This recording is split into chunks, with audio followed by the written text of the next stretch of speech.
Hi, Guille. Hey, Tzakhi. Thanks for coming. We're at the Meet.Capital Startup Podcast. We have a very distinguished guest, Guillermo Flor from GoHub Ventures in Valencia. Um, and I'll just say a bit about you, and then maybe you can add, but super interesting person. You started as a lawyer, you worked for PwC, then you were an M&A lawyer, then you founded your own startup, and through many adventures, you're now part of a VC that invests in early stage startups in Europe, and mainly in Spain, I imagine. You'll tell us about that. And I know you're practicing to be an ultra marathoner, and you do deep water diving, a lot of stuff. So, do you want to say a little bit to introduce yourself a bit to Meet Capital crowd? Yeah, I don't know if it's distinguished, but yeah, thank you so much for having me, Tzakhi. It's great talking to you. And yeah, basically, I've had a quite kind of like multidiscipline background. I started my career, as you said, working as a lawyer, doing a lot of M&A. But after a while, I was really intrigued about the way that funds do business and how entrepreneurs build companies. And so I decided that it was a good time to start my own startup. I didn't know anything about tech, venture capital startups whatsoever. And so it was a great adventure. I did raise a little bit of venture capital back then, but I failed to find product market fit. And after a while, I decided to close. And at that point, I didn't have a business kind of like background, so I decided to do an MBA. And during the MBA, I just studied as much finance as possible and ended up, being fascinated with the venture capital world. And I was super lucky to find a position at GoHub Ventures right in Valencia, Spain, which is actually where I'm originally from. So it's like super lucky. And yeah, right now basically I'm investing in seed and Series A SaaS B2B companies all around Europe, out of GoHub Ventures, obviously, and I'm really passionate about it, and it's been so much fun. Yeah, and you forgot to mention, and I forgot to mention, you have a very successful and interesting newsletter that you started called Product Market Fit, which I highly recommend. And I think that could be a great starting point for us to talk about, um, which is if you can give us a framework for product market fit, how to achieve it, what it is, what it isn't, and then we'll maybe tie it into how to raise capital on your journey towards product market fit. For sure, I think it's a great starting point. Like, I think there's a lot of noise when you are a founder. I feel a lot of founders are pressured to raise money immediately once they start a company. And many times they stop focusing on the most important thing in their company, which is their customers. And they start to artificially, mm, you know, they start to change their company value proposition artificially to try to be more attractive to investors or to have a more scalable business model, but then falling away, from their customers and product market fit. So, product market fit is a concept that is really not mathematics. This is not like, 1 plus 1 is 2. It's really diffuse, right? But I think it's also pretty simple to understand or to feel when you have product market fit. And so basically, I would define it as a company that has built a product that a big enough um, pool of people that share the same characteristics and that have the same problem um, want. So it's very simple. Product market fit is when you build a product that people want. And so there are many metrics that you can use to analyze when you have product market fit, but it basically comes down to two things: acquisition and retention, right? So Yeah. in software products, you can, like, and this is a problem that many startups have, you can actually pump your sales up. If you raise a lot of money, you can sell any product, because you can actually create great funnels and make companies feel like they want your product, and you can make them buy it. But then if you don't have product market fit, you will not have retention.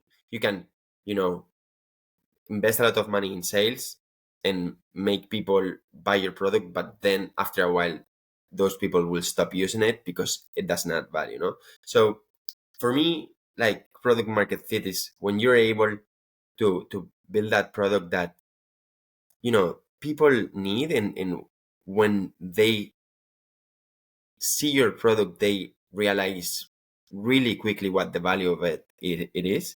And then that once when you start selling it, you feel there's a market pull, there's that need, that when you target this individual customer profile, you feel that they are interested and they want to try it, and when they try it and they use it, they gain enough value for them to keep it and keep paying for it. And so Yeah. it's for me, it's really that simple. But I feel like, for like, as founders, you have so many different inputs, and you are showcasing for investors and pretending that your company is going to be growing, and you are also trying to pretend to your customers that you're um a serious company, and that you're not going to die. And so many times I feel like founders stop focusing about just the most basic thing, which is like, solve this problem that this amount of people have, and Yeah. it's just that simple. Well, And I think, so, yep. sorry. No, I think, and you wrote about it, product market fit could be trivial if you're not trying to do something which is innovative or new. Because if you're just taking, there are lots of products that are needed in the market and you can just make another version of them. But if you're trying to innovate, then you have a challenge of how to make a new product that the market has a real demand for. Um, and and then the attenuation between what's already in demand and whatever you can offer that's novel is really the space that you're moving in, into trying to get closer to that uh, market pull, which indicates a product market fit. Yeah, I mean, that I think that is the a big challenge for startups, because many times you want to build something that hasn't existed so far. And I feel there's some startups that have to kind of create new markets, or create, you know yeah, exactly, new markets, and they need to kind of educate their customers first in order for them to start using their product. For example, I mean, when the internet appeared, most people wouldn't dare to buy anything online with their credit cards, because they would feel, oh, they're going to steal from me, you know? Like, e-commerce is kind of like Amazon, um, had to educate a lot of people into how to use this new product, although the demand was already existing, right? I mean, people were buying stuff, and people wanted to get stuff fast as possible. No, that's something that's hasn't changed. Yeah. And so Amazon was really giving giving access to faster purchases right to your house on the internet, which is something new, but for a necessity that was already existing. And I feel that it's so important to really understand that necessity and that problem, because so many startups just build stuff because the founders feel like, hey, this is cool, people are going to like this, and then nobody do nobody does, and Yeah. so I like the way that I'm currently, like, for example, when I had my startup, um we did not have that market pool. What I was trying to build, it was fairly complex in terms of technology, but what I understand now is that it was not a must have for my clients. It was a cool feature to have, something that it's nice, but it's not really making their lives so much better enough for them to pay for it, use it every day, etc. And so, for example, right now, like, I'm writing this newsletter, Product Market Fit. I started writing it already like 1 year ago, more or less. And for a whole year, I was writing about so many topics and publishing about so many topics. And I was trying to have a sense of what are the most common problems for startup founders, right? And so I was publishing about multiple topics, and I found out that product market fit is one of them. How did I found that? Because I felt the market pull. Like, I can say that I found in some sense product market fit because there was more demand immediately when I was like solving problems regarding that, and I could see like more people read the articles, etc. Right? And so for the startup product, it's kind of like the same. You need to feel like, think that you want to like help a specific, you know, customer profile, which can be anything, that there's enough amount in the world for it to be a big market, and then start delivering value with your product until you see that that ICP is really happy to use your product. And then once you see that that ICP is really happy to use your product and that it's using it recurrently, then you can think about, okay, I have product market fit, or I have something that shows enough market pull for me to now go fundraise. And then that's the point where you can build, a kind of more complete product, and then scale it and distribute it. What's the method of doing that kind of process of iteration that you recommend? Is it talking to a lot of clients? Is it just testing things and see what gets Yeah, I bought or mean, what gets a pull? everybody says that you have to talk to your clients, and there's many startup kind of like courses that tell you, nah, you need to, like, before you start a product or you launch a project, you need to interview like 100 people. And okay, yeah, it's fine to research a lot, but you, you need to build their product yourself, because customers are not going to tell you the truth all the time. And so the only validation metrics that are valuable, or that are real are the product ones, and the conversion rates of your, I would say, your payment. Like, what I mean is, if you talk to if I ask you now, Tzakhi, hey, I'm building this tool for a podcast, and I really need to know what's your day to day and your problems and whatever, and then I try to tell you yes, and I'm thinking about this and that. Okay, you can give me your opinion. Most likely, you'll tell me uh, your idea, something that you want, you know.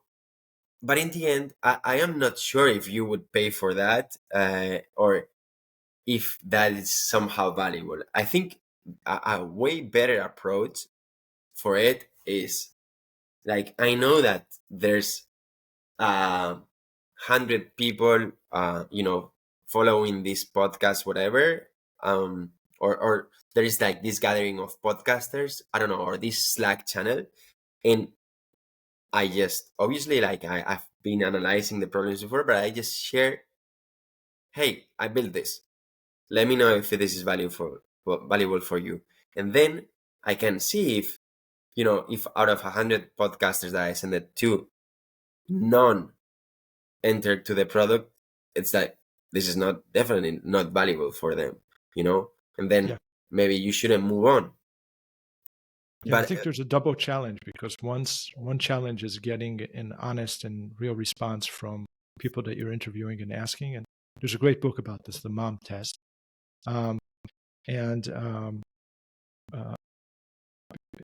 premise there is that don't ask your mom, because your mom will always tell you it's a great idea. So try how to get around that kind of problem where people are not giving you an honest response. But the second part is also that your clients might not be as imaginative as you are. You're trying to think of something new. They'll respond to you with what they know, because they're not in the mood or position, or haven't given it the thought of what can be beyond what they know. So those are limits. And you're right. The best way is to kind of try to see what gets a real response, like what do people pay for, subscribe to, which is not as great, but at least it's some indication of actual action taking. Okay, I want to ask you this. Now, this is obviously a process. It doesn't take a day. And startup founders are, challenged with, on one hand, they're building something, they're iterating on it. It's hard to get enough revenues or revenues at all while you're in that process and building, and you need to raise capital. How to navigate kind of raising capital along the journey to product market fit? That is a great question. I feel like raising like big pre-seed rounds, it's only like a really high pedigree startup founder can do. Most startup founders don't raise like $1 million, pre-seed rounds. But I feel like the best way to raise money before product market fit is to share with your investors the passion for solving a problem. And what I mean by this is, if you go to an investor and you tell him, I don't have product market fit, I want money because I want to find something to build, the investor is going to tell you,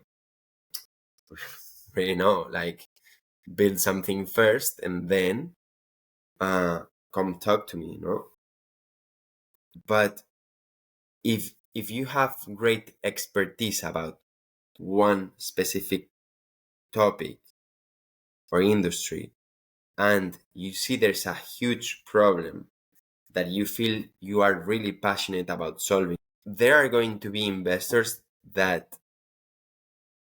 coincide with you in the passion of solving that problem, because maybe they've been in that industry themselves, or maybe they've suffered the problem themselves. And so I think, obviously, like, most pre-seed and seed rounds are pre-product market fit. I feel having that expertise and that clear mission helps a lot to raise capital. But also there are a lot of metrics that you can use into your favor, that are, for example, market growth. Like, if for example, right now, what it's really trending are the Apple Vision Pro. No, it's maybe like you have info, like you can say something like there's a new market being built right now in the Apple Vision Pro, or the whole AR or spatial computing ecosystem. There's a big opportunity to capitalize on this problem in this new market. And so that is attractive for investors because they see that there's a great opportunity in something that is growing way faster than any other market currently. No? So that, and your internal demand metrics, that can be anything basically. Like if you are, like the same topic, if you are writing about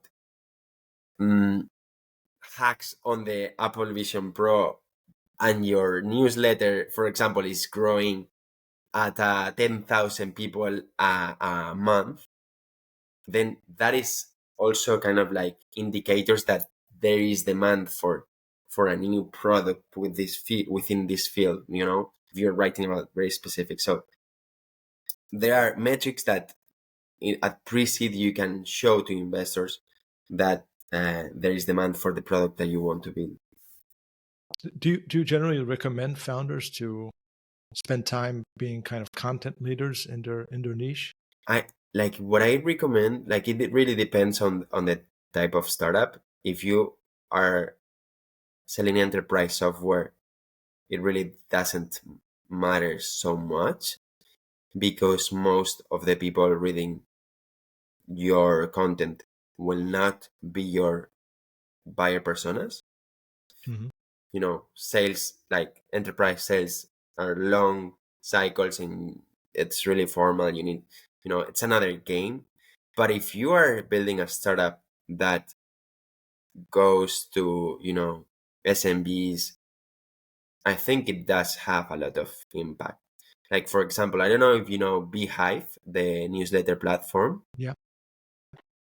The founder, I think his name is Tyler Dent, does a lot of content, and I feel like he shares so much about how the product is evolving, features that they are releasing. I don't know how to grow a lot of how to grow your newsletter, and I think that's really valuable. And a lot of people with newsletters follow him, and I guess so many people moved from Substack to Beehive because of that. And I do feel it can be a great strategy, because with good content, if it's about your niche, you can reach out and connect with a lot of your potential customers, but also create a community around your product, and those potential customers will push your product and might or can create exponential growth. And they And also give you data, which of is what you course, touched upon earlier, and sometimes validation. yeah, also like it kind of creates like this flywheel effect.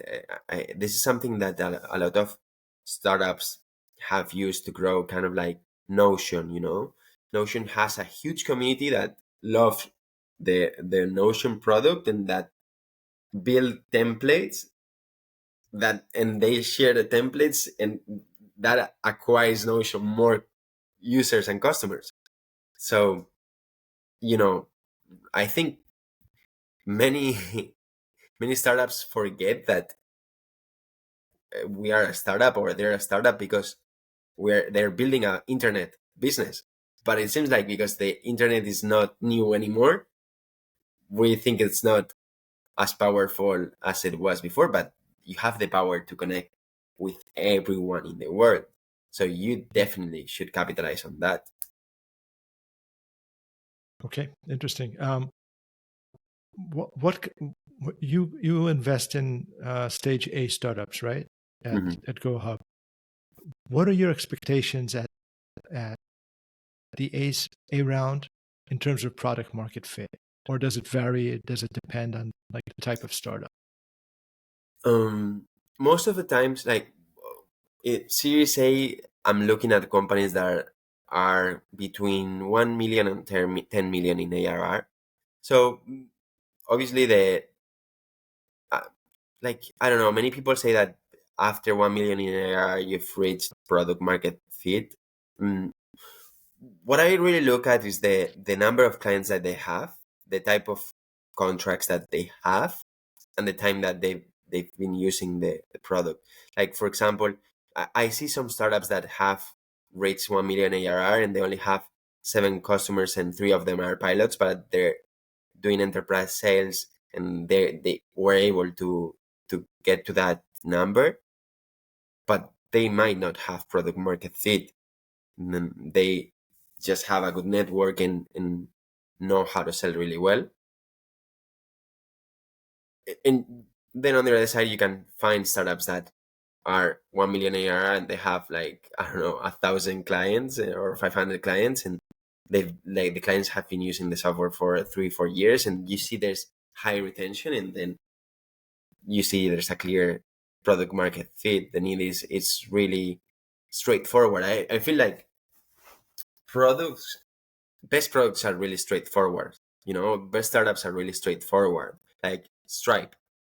Okay, you with Stripe you can get paid on the internet. That's it. It's nothing more. And build a subscription for your SaaS company. Really straightforward. It's not, you know, you see how many landing page of startups uh, like say really abstract stuff like you're going to make more money or reduce costs, and they don't market the product with what they do. That's fine, but that means like what they do is not so valuable, no? I mean, Yeah, so yeah, like coming back to the question, it does change a lot from company to company, but like the main thing is, as I was saying early, I will look at activation, like how fast companies acquire new customers, and then retention, how many of those customers stay using the product and paying for it. got it. Guille, thanks so much. This was really interesting. Um, a lot of very good points. Uh, I guess people should follow you and subscribe to Product Market Fit, your newsletter. And who should reach out to you for GoHub Ventures? Yeah, for sure. I feel they can connect me on LinkedIn to Guillermo Flor, and if they are raising seed to Series A, please do. And yeah, also my newsletter is productmarketfit.tech. So that's awesome. And thank you so much for having me, Tzakhi. This was great conversation. Thank you. I just say to whoever's listening, subscribe to our podcast and YouTube channel, and of course to our newsletter on Meet.Capital, where every week we give takeaways from our podcast meeting. So those come out on Tuesday. Guy, this was a great episode. Thank you so much. Thank you, Tzakhi. And I'll share the links to your LinkedIn and newsletter and to GoHub Ventures, of course. Okay. Yeah, thank you, Tzakhi. This was awesome. Thank you. Bye bye.